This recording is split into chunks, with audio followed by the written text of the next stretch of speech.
నాయకుడు మన working president KTR గారితో ఇప్పటిదాకా నేను ర్యాలీలో చూస్తుంటే చిన్న చిన్న పిల్లలు కూడా నేనే పరేషాన్ అయిపోయినా. చిన్న చిన్న పిల్లలు సంకలు ఎత్తుకున్న పిల్లలు కూడా చెయ్యి ఊపుతారు. అసలు ఇది ఏంటి అనేది నాకైతే నేను 25 సంవత్సరాల నుంచి రాజకీయాలు ఉన్నా కానీ ఆ విధంగా స్పందన బడికి ఎప్పుడు చూడలే, అంత పెద్ద స్పందన. అందుకని వారికి కేటీఆర్ గారికి అదేవిధంగా నాతో పాటు వేదిక మీద ఉన్నటువంటి పెద్దలందరికీ కూడా పేరు పేరున నమస్కారాలు. మరి ముఖ్యంగా ఇక్కడికి వచ్చినటువంటి పోరాట వీరులు ఒక గ్రామాలలో ఏ విధంగా పోరాడారో, ఏ విధంగా మన జెండాని నిలబెట్టారో, ఎన్ని ఇబ్బందులు పెట్టినప్పుడు కూడా ముండమోపు 3 మంత్రులు ఉండి ఎన్ని ఇబ్బందులు పెట్టారో మాకు తెలుసు. ఈ మంత్రులు శాశ్వతం కాదు, ఈ మంత్రి పదవులు శాశ్వతం కాదు. కొన్ని దుక్కుల్లో మనం గెలిచిన తర్వాత రీకౌంటింగ్ అని పెట్టి మళ్ళీ అక్కడ కూడా మోసం చేశారు. మళ్ళీ మిమ్మల్ని వదిలిపెట్టే సమస్య లేదు. మీరేదో అనుకుంటున్నారు, పుట్టినప్పటి నుంచి మంత్రులు కాదు, చచ్చేదాకా మీరు మంత్రులుగా ఉంటారు. మీకు ఒక 5 సంవత్సరాలు అవకాశం ఇచ్చిండ్రు.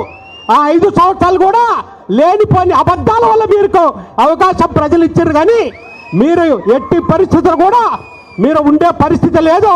మరి ముఖ్యంగా ఖమ్మం జిల్లాలో అయితే మీరు తప్పకుండా మీ వెంటాడతాం, వెనకాడతాం.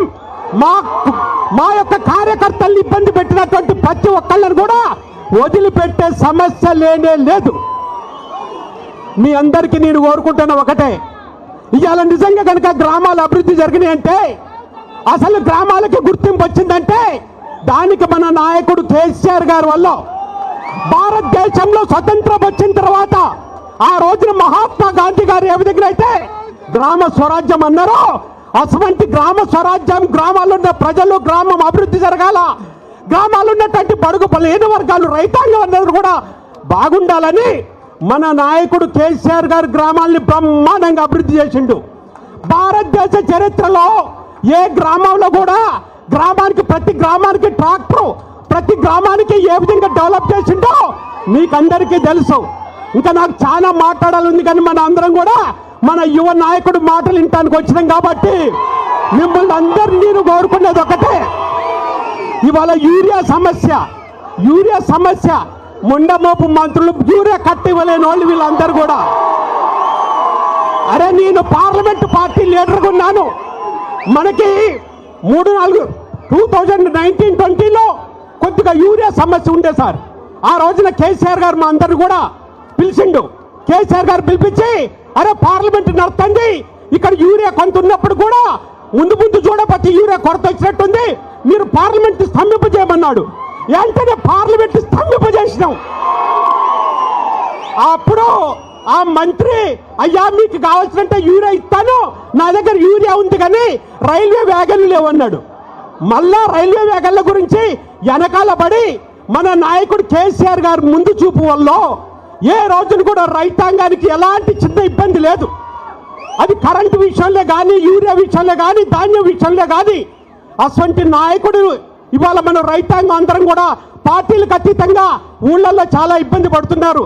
మీ అందరినీ నేను కోరుకునేది ఒకటే, మళ్ళా మన అందరం బాగుండాలంటే, మన కుటుంబాలు బాగుండాలంటే, మన గ్రామాలు బాగుండాలంటే, మన పట్టణాలు అభివృద్ధి చెందాలంటే మళ్ళా మనకి కేసీఆర్ గారే రావాలి. ఆయన నాయకత్వం మీదనే ముందుకు పోవాలి. పట్టణాలు కూడా ఎంత అభివృద్ధి జరిగినాయి, దానికి ఉదాహరణ మన ఖమ్మం పట్టణమే. ఖమ్మం చరిత్ర నాకు బాగా తెలుసు. 30 సంవత్సరాల నుంచి గల్లీ తిరిగినవాడిని. ఏ గల్లీలో ఏంటి అనేది కూడా తెలుసు. ఎప్పుడు కూడా ఇంతకుముందు వేరే పార్టీలు ఉన్నప్పుడు శాస్త్రాన్ని చెప్పేటోళ్ళు కానీ అభివృద్ధి చేయలేకపోయాము. ఇవాళ ఖమ్మం పట్టణ అభివృద్ధి మామూలు అభివృద్ధి కాదు. అదంతా కూడా మన నాయకుడు కేసీఆర్ గారి వల్ల, పువ్వాడు గారి వల్ల, మన కేటీఆర్ గారి వల్ల మన పట్టణ బ్రహ్మాండంగా అభివృద్ధి జరిగింది. అదేవిధంగా మీరు తీసుకుంటే సత్తిపల్లి కానీ పట్టణాలు బ్రహ్మాండంగా అభివృద్ధి చేసుకున్నాం. ఇప్పుడే వస్తుంటే చూసిన అక్కడక్కడ ముక్కలు చెక్కలు, ఒక 50 మీటర్ల డ్రైనేజు అక్కడక్కడ కొన్ని మిగిలిపోయినాయి సార్. నువ్వు చేసిన తర్వాత, నువ్వు అభివృద్ధి చేసిన తర్వాత అక్కడ 100 మీటర్లు 50 మీటర్లు డ్రైనేజ్ మిగిలిపోయింది. ఇప్పుడు కూడా ముండమోపి మంత్రులు అని చెప్పుకుంటే వాళ్ళు ఇప్పుడు వస్తున్నప్పుడు ఆ 100 మీటర్ల రోడ్డు కూడా కంప్లీట్ చేయలేకపోయారు. అరే ఎస్ అంటే అభివృద్ధి జరిగింది, ఎస్ అంటే అభివృద్ధి జరిగింది.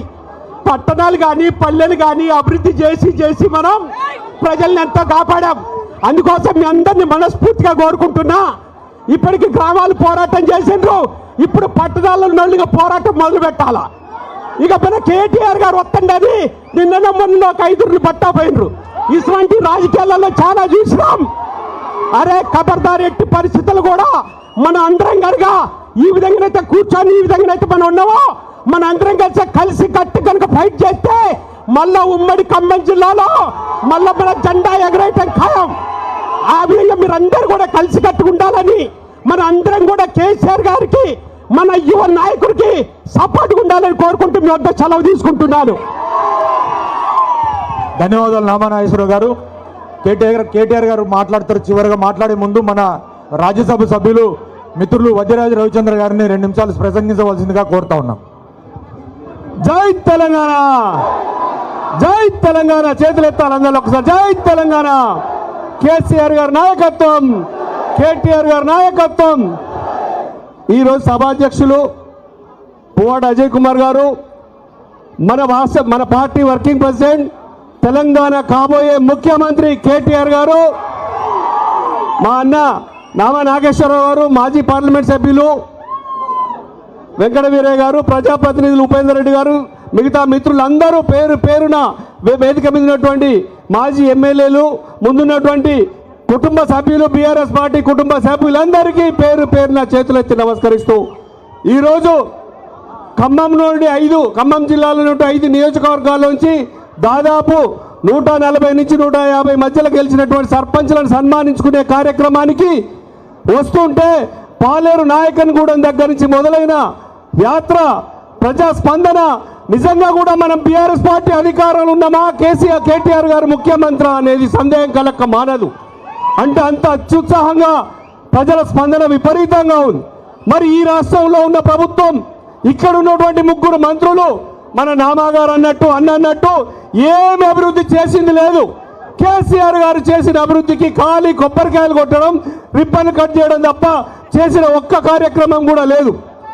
కేటీఆర్ గారు వస్తుంటే ఈ ప్రోగ్రాంలో ఏదో జరుగుతుందని చెప్పేసి ఒక చిల్లర మల్లర ప్రయత్నం, ఒక 5 కార్పొరేటర్లను మొన్న, ఈరోజు ఒక 3 కార్పొరేటర్లను తీసుకెళ్లి ముఖ్యమంత్రి గారి ముందు పెట్టి ఈ ఎలక్షన్లో, మున్సిపల్ ఎలక్షన్లతో పాటు కార్పొరేషన్ ఎలక్షన్ పెట్టాలని ఒక చిల్లర ప్రక్రియకు శ్రీకారం చుట్టినటువంటి పార్టీ దద్దమ్మలు, చాతగాని దద్దమ్మలు, పోరాటం చేయలేని వాళ్ళు చేసే చిల్లర అల్లరి ప్రయత్నం.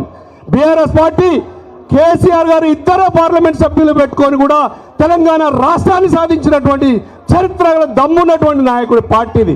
నాయకులను పుట్టించడం కాదు, నాయకులను తయారు చేసుకోవడం బీఆర్ఎస్ పార్టీకి తెలిసినటువంటి చరిత్ర.